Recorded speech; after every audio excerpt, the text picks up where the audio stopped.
I felt trapped in a system that has been created where I needed to repeat day over day better and better things. But I really discovered in me this need to create. As we discuss oftentimes with Dan Sullivan, there's the make it up, make it happen, make it recur. I'm a make it up guy.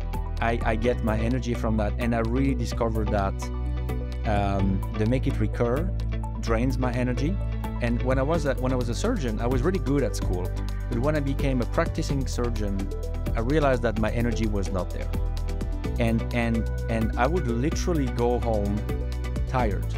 But not tired because of the work, because tired that I realized that what I was doing was not giving me the energy I was hoping for. And I realized that the best place to be creating things is when you own things, because then you can really, you are your own boss, you're master of your own destiny. And the market will tell you if your ideas are good or bad, right? Welcome to American Dreams. My guest today is Frederick Bruner. Frederick, welcome to today's show. Thank you. Pleasure to be here, Alan. Well, Frederick, you have a remarkable career path and in such a short period of time. Your company has grown and in big demand. So I really look forward to our interview today of, getting to know you better and have our listeners also follow what you did to get to where you are today. So as we start out, maybe can you share your career path? With pleasure. My career path is probably everything but a straight line if you look at my CV, because I started as a medical doctor, became an orthopedic surgeon, so I'm a doctor, then went to McKinsey & Company, which is a consulting company, management consulting. Then I went to Novartis, where I was an executive, and I discovered I wanted to become an entrepreneur. So if you look at that this way, it looks very much like a series of different things. But what all of these things have in common was my passion and obsession to create a better future. So that's really what these things, what is behind what the CV doesn't tell is really, that's my CV, is pursuing ways to create better futures for people. How did you discover your passion in life, Frederick? Was there any particular event or aha moment that came to you? It was actually very early, as I was literally a young child. My preoccupation when I was with adult conversation was asking them how to have a great future. And I was always part of adult conversations. And as I went through my childhood and teenage years, it never left me. It was partially a passion, partially an obsession. Difficult to tell sometimes, the difference. And I didn't know what to do with it. So I felt, this is one of these things that you have. And it's really until much later that I discovered there are jobs that are about creating a better future. Not every job is lending itself to that, but some jobs are. And I realized really this is what really gets me in terms of energy.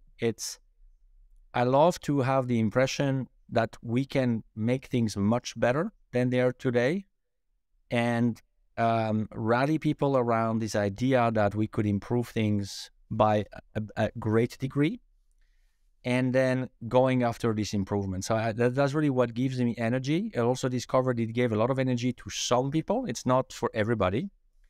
And it's by doing it more and more that I discovered that the more I did it, the more people enjoyed this kind of let's go big and get the satisfaction of improving something substantially versus making small improvements. It's interesting. You have a remarkable career path. You were schooled as a doctor, a surgeon, and then lastly, you became that entrepreneur. So very, very unique. I want to roll through this this career path of this big transition from medical surgeon to entrepreneur. Why did you do it? So I think the question is not so much why I did it this way, but why I didn't do that in the first place. So I guess I was already entrepreneurial in nature when I was young, and I was not probably ready to do it. And when I became a doctor, I felt very constrained. I felt, and this is what you expect from your doctor, right? When you go to your doctor, you don't expect the person to be creative. You expect the person to be really good at what they do. And I felt trapped. I felt trapped in a system that has been created where I needed to repeat day over day better and better things. But I really discovered in me this need to create. As we discuss oftentimes with Dan Sullivan, there's the make it up, make it happen, make it recur. I'm a make it up guy. I get my energy from that. And I really discovered that the make it recur drains my energy. And when I was a surgeon, I was really good at school. But when I became a practicing surgeon, I realized that my energy was not there. And I would literally go home tired. But not tired because of the work, because tired that I realized that what I was doing was not giving me the energy I was hoping for. And I realized that the best place to be creating things is when you own things, because then you can really, you are your own boss, you're master of your own destiny. And the market will tell you if your ideas are good or bad, right? If there is a client that likes what you do, but at least you have the freedom to propose things exactly how you would want them to be. So I really felt at that time that I'm a very creative person, and the entrepreneurship was a way to make sure I can fulfill that creativity that I have inside of me. I want to roll into your current passion projects. So give us a little understanding about what are you currently working on? What type of industries? What does a project look like for you? Yeah. So I can tell you that the current industry I'm in is what people call the idea realization industry, which some people call that consulting. But I was a consultant at McKinsey, and I was also a client of consultants when I went to Novartis before I created my own company. And I started to realize that there is lots of good things in the consulting industry the way it is now, but there's so many shortcomings. And what I realized is the problem of the consulting industry today is the client is not the hero of their own destiny. And what I really realized was missing was, how do you turn the model on its head? And as opposed to go out and consult to clients and to tell them what they need to do, you create a new approach, a very different approach, where very much like if you go to the mountains in the Himalayas and you will take Sherpas, right? If you want to climb a mountain, the Sherpas will help you to get to the top of the mountain. But you have to go yourself. You have to work yourself. They don't do it for you. They guide you. They help you make the steps. They break it down into stages. And I realized that the turning big ideas into reality for clients is always project-based, because you need the project as a vehicle. And if you make the client the hero and you help the client to do the step themselves, a lot of positive things happen. The first one is obviously the client is engaged and have ownership because they are essentially creating their own future. The energy is better and the results are much better because they want it. It's pretty fundamental. So my passion project is creating a new project, a new platform where client can create their future together. So it's typically the leader of the organization, so somebody in the executive committee together with their team. And we help them to do essentially three things. We help them to think big, we help them to plan big, and then we help them to go big. But it's always they own the steps, and we are more there as the enablers. In this day and age that we live in, technology is advancing rapidly. So looking at the past, it's hard to predict future. How does artificial intelligence play into your model? So it's getting it's transformative for sure, because you know, 30 years ago, we were struggling to access information. So if you had access to information, you had an advantage. More recently, we have had abundance of information, and what became very difficult is synthesis. Right now, you have things like ChatGPT, where you ask a question and it does a live synthesis in the form of a conversation. And so what is very important for us is what is the value, the distinct value add we bring to the client versus technology. So we embed technology in what we do. Our real value add is always to help the client be honest on what they want. You know, one of the biggest thing when you want to transform your organization is how clear are you about what you want? And I typically try to ask the client the difference between what they want and what they really want. Because what I found is if I ask people what they want, they give me a rational answer. And when I ask them what they really want, then comes on the table, you know, the things that matter, the things for which they have energy. And this is what technology struggled to do, right? So usually we see technology as an enabler. It reduces the cost of what we do. It makes it more accessible for the client. And we think of what is our distinct value add, and we try to combine technology plus our value add as a superior outcome for a client. But clearly, it's going to change. It's going to change the nature of the industry. You know, research, all of these kind of jobs that used to be very valuable can be done by technology, right? Synthesis, first drafts, all of these things. So, you know, big need to adapt. I want to roll into lessons of life. You know, every entrepreneur, they're constantly trying to set out to solve problems and, you know, look at different ways to implement solutions. But what are some of the biggest lessons in life that you've learned through running your own company?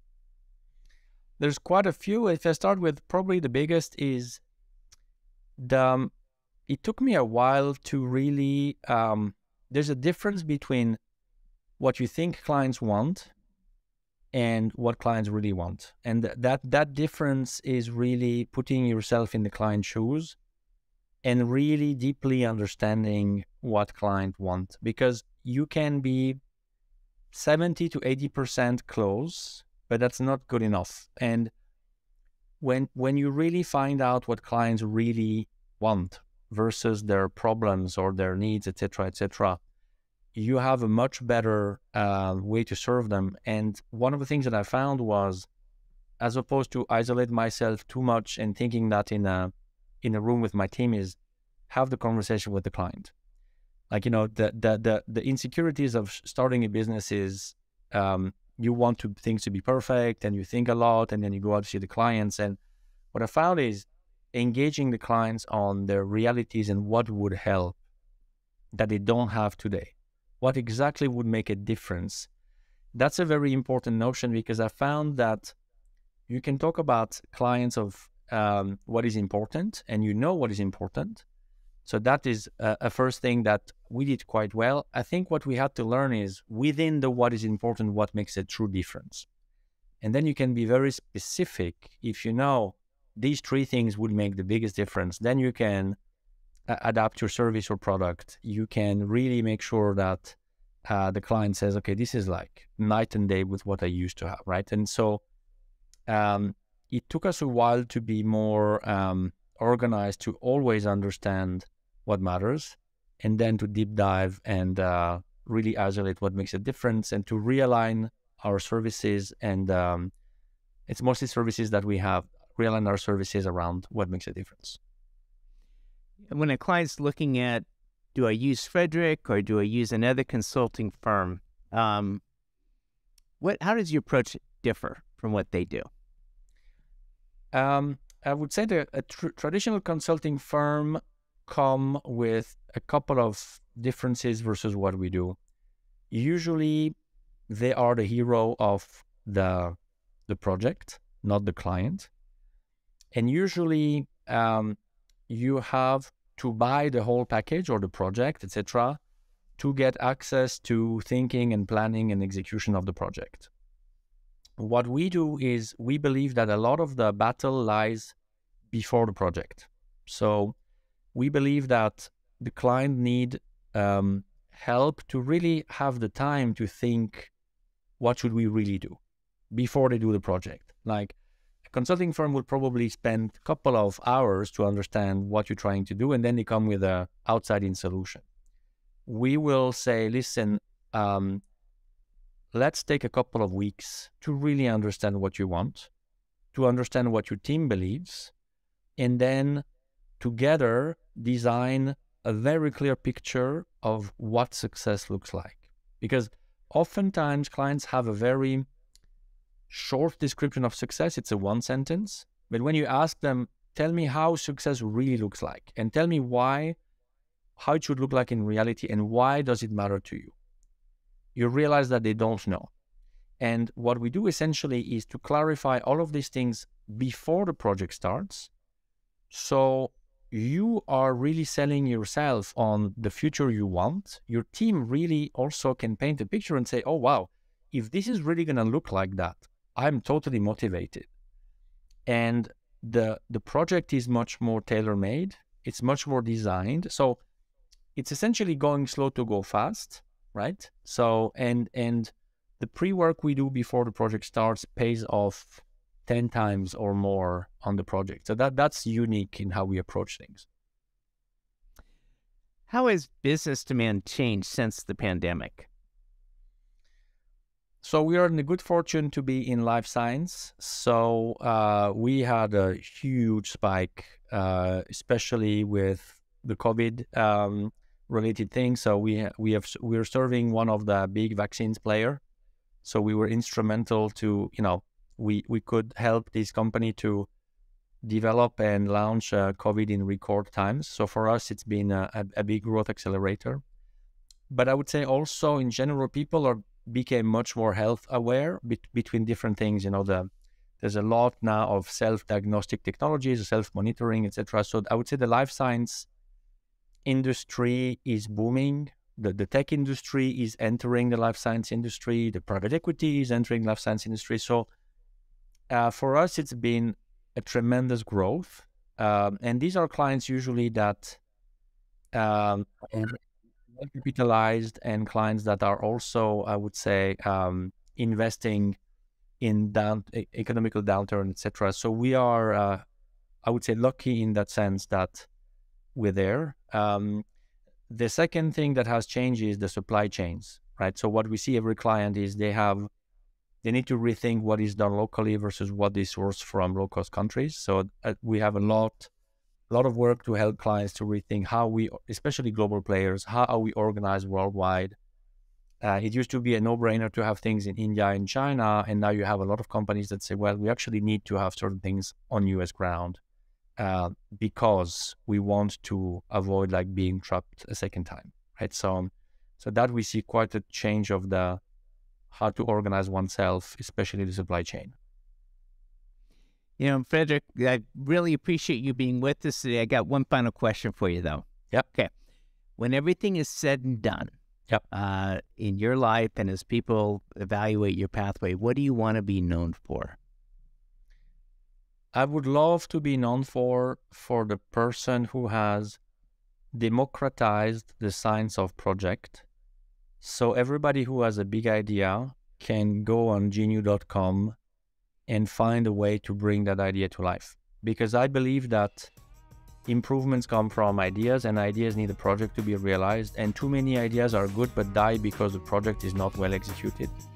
And so if we could create consumer, client-friendly platform where everybody can realize their ideas, I think the world would be a way better place. And if I could contribute to that, I will be very proud. Frederic, it's been a pleasure having you with us today. Likewise. Thank you, Alan. Real pleasure. Thank you very much.